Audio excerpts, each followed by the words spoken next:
This is my new house, Rich. Really? I moved in just this weekend. Hey, everybody. We are live as we're already hearing the banter between our guests today, who are very familiar faces to one another. I'm Tara Thomas Getman, and thanks for joining LIFTu Live. It's a weekly live stream we've enjoyed doing, and actually, Paul and now Rich Singley are among our inaugural live guests. So thanks to both of you gentlemen for joining us. Rich, you are the guest of honor. Paul Bernstein is a co-founder of our company, LIFT, and he suggested we bring you in because you have a really unique background. So we wanted to pick your brain and hear some insights. Talk a little bit about your work that you've done over the past few years. Yeah, I didn't realize this was inaugural. That's a lot of pressure. It's really not. This is the second one. This is the second one. Well, we've been doing a lot of interviews just not live stream. Before we talk about, let him talk about himself because that's his favorite topic. I can't wait to hear him talk about it. Where are you going? You're in the car. We're here live to thousands, maybe millions of people on LinkedIn, and you're sitting in your car. I want to say hello to both the people watching right now. Thank you. This is way less of an audience than your radio show. Not really. That's right. I think there was also two. There was at least four. Right? And you also do some podcasting. So talk a little bit about what's your expertise that you share with your listeners, plural.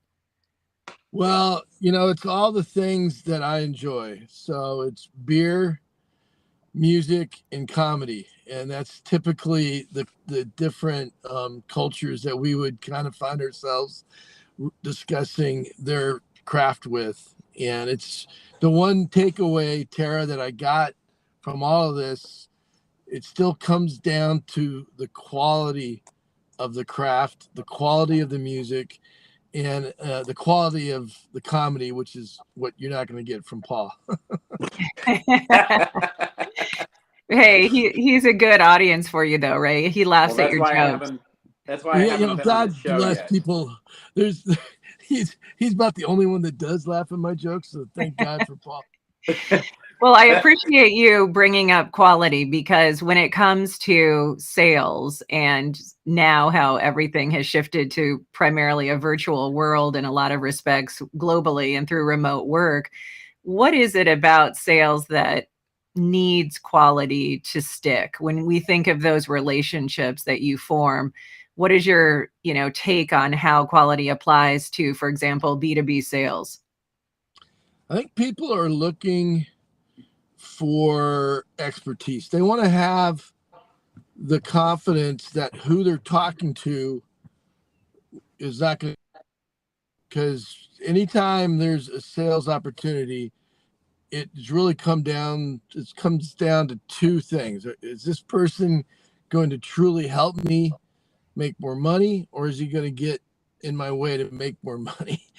And when you can come across as somebody that really understands their risks, their challenges, what is really going to be their heavy lift issues that they have to overcome, and you can show that you have the right empathy that can really help them get to where they want to go as fast, as cheap, as easy as possible, because that's really what we all are looking for in anything that we do.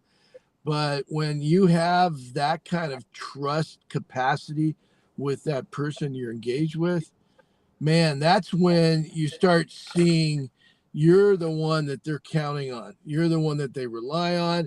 And you're the one that they're going to call and continue to call. And it really puts the onus on sales guys like Paul and myself to really do our homework, to really prepare, to really plan for others' success. And then it ultimately boils down to a spirit of service, that you really have a level of care and concern for their success. And then that will translate to our success. So yeah, Paul, I know that you were worried that I wouldn't have anything to say. So Rich, that's one thing I never worry about, is that you have nothing to say. Thank you for sharing that, Rich. If you're just joining us, this is Tara Thomas Getman. We are live for LIFTu Live, a weekly LinkedIn live stream. And we're excited that Rich Singley is our special guest of honor for this interview, along with Paul Bernstein, his friend and our colleague here at LIFT. Paul, what was it about Rich that forged your relationship beyond just associates to one of friendship? You know, that's actually a great question. I hadn't even thought about that, because I kind of sadly, and I hate to admit it, but Rich probably knows this. I mean, I kind of take it for granted. I mean, he and I have been buddies for a long time, and we love hanging out and, having a good time together. But, I think it's more. I would say that if I had to put it in a single word, it would be authenticity. Rich really comes across as just a genuine dude, right? And it's like when you don't even have to get to know him as well as I know him to immediately recognize that the empathy he was just talking about when it comes to business and sales, it's not just about business and sales, it's about all of his relationships. And he's just really genuine, really authentic, keeps it 100 all the time. And I think that's really one of his best qualities. That's great. Thank Wow. you for sharing. That was Is this good, Rich. recorded? I just want to make Yeah. sure. Honestly, I I didn't even think about that. Why'd you put me on the spot like that? I thought you said I was supposed to bust on Rich the whole time. That's a lot easier than to say nice things. Yeah, he can't take it back now, Rich. It's out there permanently. So when we talk about authenticity, thinking about your work, Rich, give us an example or a story, an anecdote, something that reflects that when being a stand-up guy made the difference in getting the sale. Not just the stand-up comedian. Yeah, I tried my hand at that too, and let me just say that's really difficult. I bet. You think you know what's funny until you try that. It's really come across in a few different areas. One that I recall was specifically a customer that had some real challenges when the pandemic hit, and really didn't realize how fast they needed to be nimble to get the right equipment and gear, to get the right software in place, and then to really understand all the workflows of their employees, and really get a sense of what the right solutions are going to be, so people can really have a more productive schedule despite the disruption of the pandemic. And what I was keen on was, how can we simplify the solutioning as opposed to have them do a full turnkey replacement of everything. So what I really focused on, what are the tools that are being used today? How can we leverage the investments they already made? And it probably compromised my quota attainment to some degree, because I could have been, kind of the enforcer of radical change, and show the end result of how blue that sky could be. But I know myself, as a former business owner, I really appreciate when someone can really have a measured approach to the finish line, and then take into account that I've made investments already. So what I was able to do was identify that there was already collaboration tools in place for this customer, and showed them how that can be used, how their conference rooms can be used today, but also the tools that people have that they can use at home, and really have a better collaborative experience, but one that can be used in a hybrid fashion, both in the office, remotely, in their car, as I am right now, so that people can conduct and communicate and still bring value to their customers, and still bring trust, because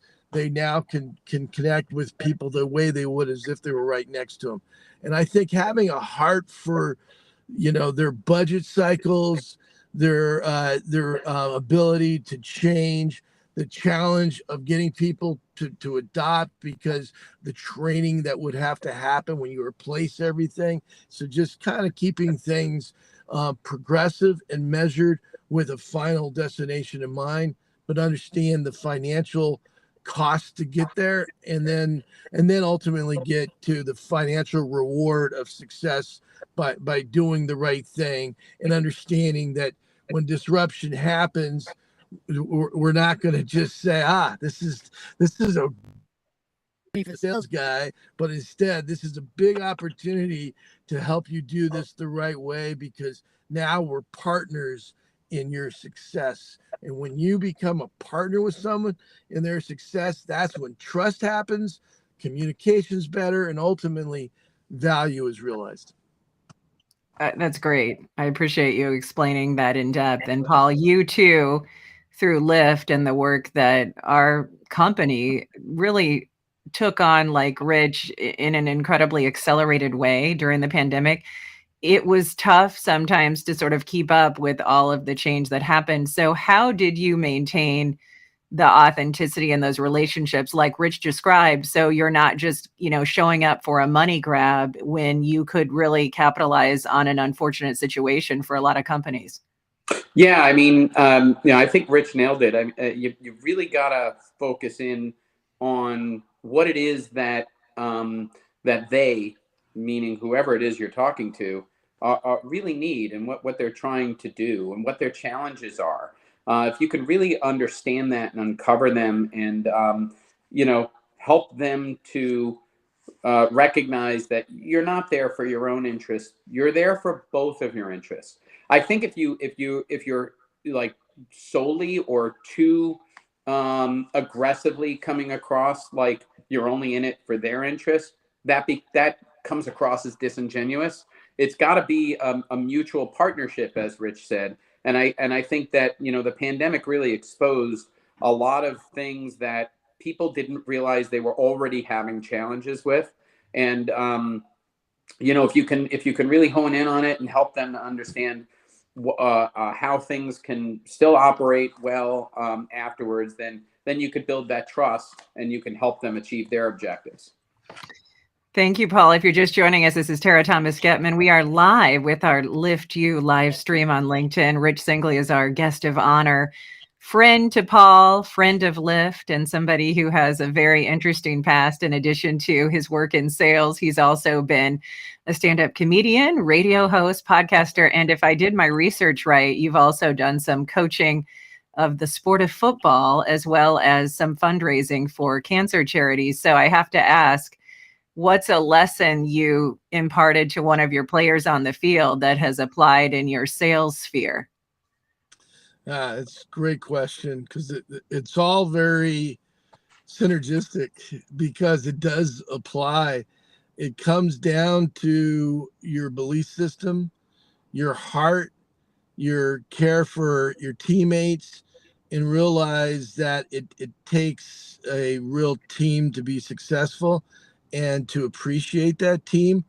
And then I think the one thing that I've taken to heart was always the reliance on a solid foundation of fundamentals, and making sure those fundamentals are tight and consistent with discipline. And for me as a coach, it had to be a bridge to understanding the value of those fundamentals. So I always, like, as a coach of kids, I called them fundamentals, because I always would try to make them fun. But when it comes to real business with customers, and returning calls the same day, and responding to emails, taking the extra level of research and depth, so that you are a resource of data, of information that gives them maybe some insights they have not considered, or you go above and beyond on their behalf. When you have that kind of aptitude for success based on the real basics of blocking and tackling that has to happen to assure that they're really down a road that they can count on you to be a true a real true constituent to their success. And so I was going to try to throw a bigger word in there, Paul, but I went to San Diego State. I couldn't think of one. So that was constituent is a good San Diego State word. I was really proud of that word as it came out. That's a good one. Right. You know, but there was a little question mark. Did that fit? And then I think it did. So I don't know. I mean, what's a constituent of somebody's success? So you're like a part of the result of it. I don't know. Maybe it's not the right word. But I think we know what you meant. Tracking with my struggle. But that's good. But to add on, in all reality, Paul, authenticity is a good word. I had to look that up as well. But no, but I think truth is real. Being real. We're all human beings, flawed, struggling at times. Maybe we could always do something a little bit better. But when you can really be sincere about where things are, where they're not, but also desire that be better, you want to help better, being real, that when real truth, when real communication happens, because with your customer, where they can feel like he's real, man, I can be real. And when they're open and real, there are some insights in that that connection, but it also been aware of, because sometimes are not able enough to reveal regard that they can feel comfortable, confident, and trusting, where they can reveal information that really could help them in an accelerated way.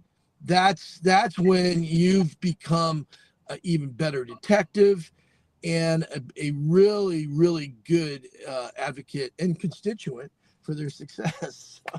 I'm going to use that one again. I think it actually does work now that you used it in context. Absolutely. It's funny. Rich said when he was talking there, it reminds me. I think anybody who's worked with Rich knows this about him. One of the tactics he uses, I think, is something that I don't really know anybody else who could do this like he can.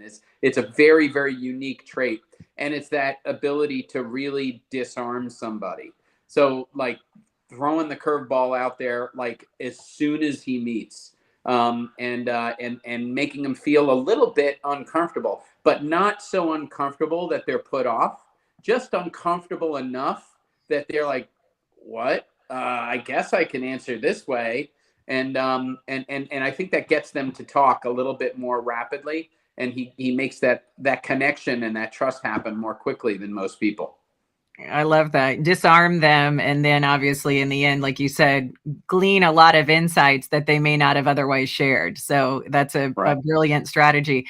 Paul, when you think about what Rich spoke to about how this pandemic shift to the virtual world has made us more connected, digitally speaking, but you're missing that traditional lunch and in-person sales engagement that many people had become, accustomed to as sort of their standard practice. So how do you navigate sales without the in-person components that used to be expected? Yeah, it's really, really tough to do. I don't have the answer. I did a video blog on this not too long ago, and I gave some thoughts on it through my experiences. But I would say it's just, that's probably the biggest challenge of our immediate time, is a lot of organizations that we're working with, they're either so now set in their new ways. I mean, just look at what happened with which one of Elon Musk's companies was this? But he said everyone's coming back to the office, and they're like, no, we're not coming back. And so they're either going to hunker down and say we're doing all virtual all the time, or they're pivoting all the way and saying we're going to go back to the way it used to be. And really, I think the answer is going to end up somewhere in the middle, because there's a lot of value that we've gained, even in many cases more intimacy, because of the ability to have more frequent interactions over visual medium. But to your point, Tara, there's no replacing, the handshake or, having a beer at a ball game, right? I mean, you just got to have that. As human beings, we have to have human interaction in order to maintain that relationship. And so there's been in recent months, now that we have been able to re-engage, and I'm getting back on airplanes and and driving to places, that I'm actually meeting people in person for the very first time, but I feel like I know them. I think you and I had that experience last year, right? Where we had known each other for a couple of years, and and then we actually met in person at a conference, and it was like, wow, I didn't know you were so tall. And you're like, I didn't know you were that short, because I'm sitting here and I look all, important behind a desk. But when you meet me in person, you'll see, Rich, it's like the old, I hope I don't date myself. It's like the old, Mutt and Jeff, or, Abbott and Costello. Rich is like super tall and I'm like really short. He's like 1.5 feet taller than me. But over video, I can actually pretend to be his equal. But you do need both, I guess, is the point, right? And I think that don't over pivot one way or the other. Try and mix it up so that you can maintain those relationships, get value out of the intimacy that is gained by the frequency, but that you also gain that human interaction by seeing each other face to face from time to time. That's good. Well, if you're just joining us, I'm Tara Thomas Getman with LIFTu Live, our weekly live stream here on LinkedIn. Rich Singley is our guest, along with Paul Bernstein, a co-founder of LIFT, who is a good friend of Rich's. And I have to put you on the spot more, which I know you're fine with, Rich, from your past. Tell us give us some joke or a story you told as a stand-up comedian that's for all age appropriate, I should say. If you can recall something that was, fun, or even if you don't have a specific joke to share, just an anecdote about what was so daunting about being on stage in that position as a stand-up comedian. It was at the Comedy Store. My co-host on my radio show was a comedian, and he asked me to be the MC. And I think the daunting part was I had to be a comedian in front of actual comedians that really had the right timing and knew what they were saying. And I